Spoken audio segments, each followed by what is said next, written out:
Greetings! I am Herbert Erpaderp, and once again it's time for Ask a Herbert Erpaderp.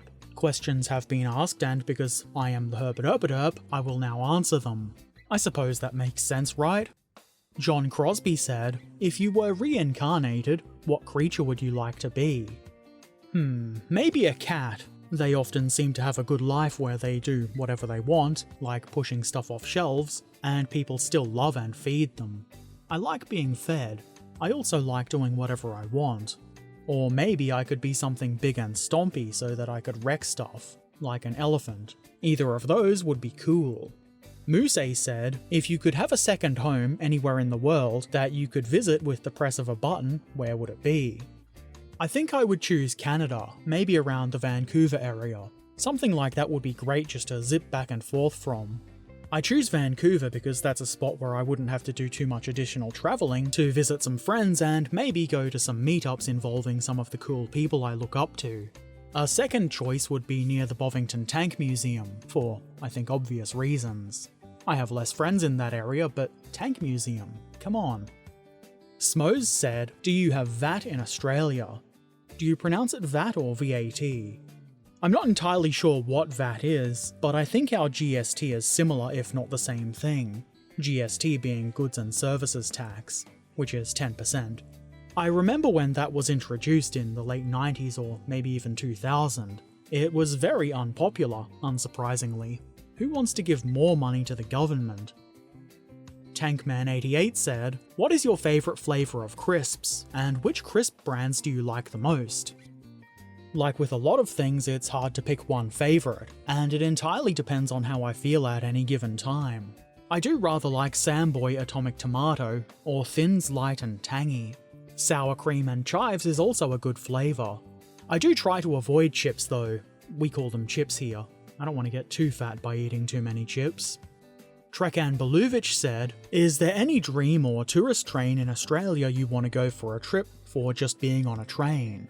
If not in Australia, somewhere else in the world.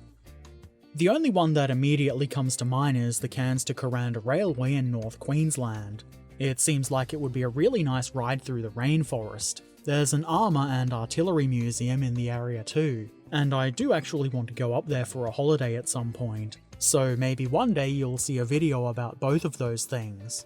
I can't think of any other specific trains, though I don't think there are many that I would say no to riding. Well, actually I was, before the COVID thing, actually trying to plan a trip to Cairns, and you can get the train up there from Brisbane, but it's more expensive than flying and takes something like 25 hours, which I feel might be a bit too much time on the train. Still, kind of tempting. Martin Gotham said, will we see Barnaby build a model? Never say never, but I think it's pretty unlikely. Barnaby is quite busy and doesn't really have the time to build models.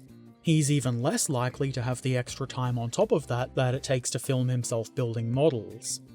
Loki said, will we ever see Barnaby model? Maybe. He is one fashionable fellow. You probably have to pay him though. Trekan Belovich said, it is a little bit more than 6 years ago that you started your YouTube channel. Did you being a YouTuber change you? Did you learn something? Have expectations by you been destroyed? That really is a long time. I have to say though that I've never really identified as a YouTuber. I don't think that's something I am. I mean, somebody else's company isn't my identity, but I guess that isn't really the question, is it? I'm not sure that YouTube has directly changed me, but I certainly have changed over the years, as everybody does. I think I'm a lot less likely to take shit from people than when I started. I've learned that it's not worth trying to please everybody, and that it's better to just do things that you want to do instead of what randos on the internet want. The result is going to be pretty much the same. Some people will like it and some people won't, which is fine. But in the end, it's more satisfying to do something that you want to do because, well, you want to do it. I've also learned how unhinged some people can be. It's kind of wild to think that somebody could be so upset by the way somebody builds or paints a model that has nothing at all to do with them. But I've received so many abusive messages over the years that it's not really surprising anymore. It's not really worth worrying about or engaging with shitty people, so I just ignore or ban where appropriate and move on. And I guess relevant to that, I've learned that I don't really care about having big numbers. I would much rather a smaller number and decent people to engage with than huge numbers and a bunch of stupid shitheads. I don't really remember what my expectations were when I started. It was 6 years ago and I am very forgetful. But they weren't very high. I never expected to actually make any money, and I didn't think I would get any subscribers either, so I think I've done pretty well considering that. Moose said, have you ever had issues displaying a kit due to its size? I have. The ones I can think of off the top of my head are the Big Boy and Krieg's locomotive I built. The main issue with those is that they are quite long models, so it was hard to film them for the end of their videos. The backdrop I use is actually big enough that I can move fairly far back and get quite a wide shot, but with the turntable, that object might not be able to rotate. Without taking stuff off the desk, which is kind of annoying, I've only got about 40 centimeters of depth to work in. Fortunately, it's not usually an issue. As for models actually fitting into my working space, I was talking about this on stream the other day, and unfortunately the Deep Space Nine kit that I've got is going to be really impractical to build in the space I have, especially if I want to build it on stream, and I would. I would probably have to leave it in sections until I decided to paint it. If those weren't factors, I probably would have built that kit already. Yantima said, would you rather paint a model using only brushes or only an airbrush? I guess it depends on the size of the model. I don't really want to paint something huge with brushes only, and I would probably choose brush only with smaller models. Though really, using both is ideal. It doesn't really make a lot of sense to only pick one tool when you could use multiple tools that complement each other to get the job done more efficiently. Happy Boy said, did you only make the pets channel so you can look at cute pictures of pets whenever you want to? Pretty much.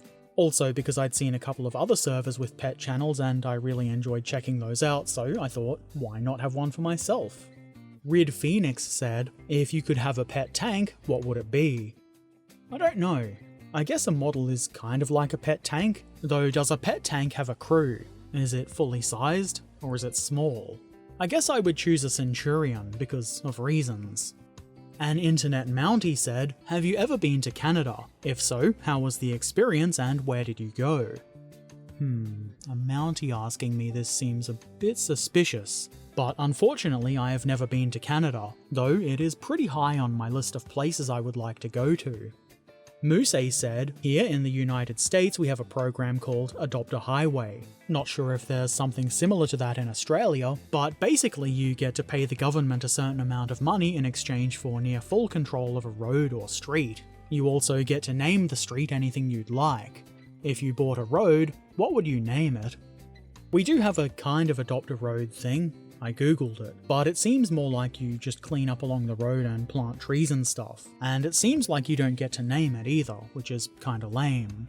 I mean, cleaning up is good, but not being able to name it sucks. I guess if I could name a road, it might be fun to just name it Herbert Erpaderp Street, because that would cause amusement and confusion, and there is always the temptation to name it Butt Street or something like that, or Big Stinky Poop Road or something very mature. Something dumb is likely what I would choose, and I'm sure everybody is surprised by that. Plesmem said, have you ever built the Airfix HMS Victory starter set? Was it a good build? I have not, and I'm unfamiliar with it so I can't really tell you anything about it. I might build it in the future if one were to turn up in my PO box, but I don't think it's something I'm going to buy. Red Phoenix said, if you could ask a Herbert Erpaderp, what would you ask? I mean, I can ask Herbert Erpaderp anything I like, the problem is he never responds. Quite rude, really. Commissar Tuppy said, if you could bring back the KV-2 turret questions, would you? I would. They're always very sensible, but because I'm not the one that asks the questions, it's not really up to me. Crocs said, how much vodka can you fit in the turret of a KV-2? I have no idea. I guess one thing that it depends on is if the vodka is bottled or not, and if it isn't bottled, you'd probably have to turn the turret upside down and seal it up, otherwise it's going to hold none. I'm not going to do the math to work out the volume of a KV-2 turret, so I guess the answer is an amount of vodka, or possibly no vodka. That's not a very good answer, is it? Oh well, you get what you paid for. Martin Gotham said, my dad will be building his first model in 30 years. Any advice? Tell him I said that's awesome. As for advice, I guess I would say take your time and have fun with it. Pay attention to the instructions and be sure to remove the mold lines where appropriate. If things get annoying or frustrating, take a break, and if you do get stuck on something, there's probably something helpful on the internet nowadays. I guess that's pretty basic, but I'm not really very good at advice. In the comment section of last fortnight's Ask a Herbert Erpaderp, Yantima said, "What should happen to people who equip a 107mm gun to a KV-2? I guess they should fire 107mm rounds or something? That's not really something happening to them. I don't know, nothing? I don't see why something should happen to them. I really don't care what guns people fit to their tanks. I don't see why it matters. And if you're actually suggesting that something bad happens to people for the way they play a video game, you've got a problem." Mark Ferguson said, "Have I mentioned that I really appreciate you sharing the models from your Discord? I've just had my second retinal detachment and I can't even think about building models anymore, so I have to survive vicariously through you and other YouTube modelers. Ah well, life goes on, and on, and on, and on, and on." Speaking of models outside of your usual wheelhouse of gaming armor, ever looked at the Space 1889 alternate history steampunk stuff? It was a big thing not too long ago and has kind of faded, but they had some really extreme land ships. Also, differently painted models. I watched Andy's Hobby HQ build of a futuristic looking tank, which he asked for unusual paint schemes to try on it. He actually took my suggestion of bright chrome, which I felt brave enough to make solely because of you. So it's your fault that he built a chrome tank. It looks quite good though, very sci-fi. A retinal detachment doesn't sound fun at all. I'm sorry to hear about that. I've never heard of Space 1889, but it does sound interesting and weird, and extreme land ships is very relevant to my interests. I did a quick Google, but haven't found much so far. I don't personally recall seeing Andy do a chrome tank, but then I don't really get enough time to watch all of the videos that I want to. Maybe I'll have to look that up. Either way, it's really cool that he took your suggestion, and that I'm somewhat responsible, though really it's all on you. Of course, I am happy to spread the acceptance of strange paint schemes, and I think it's a really fun part of the hobby. It's also kind of funny when it confuses and upsets people, which is a bonus, I guess.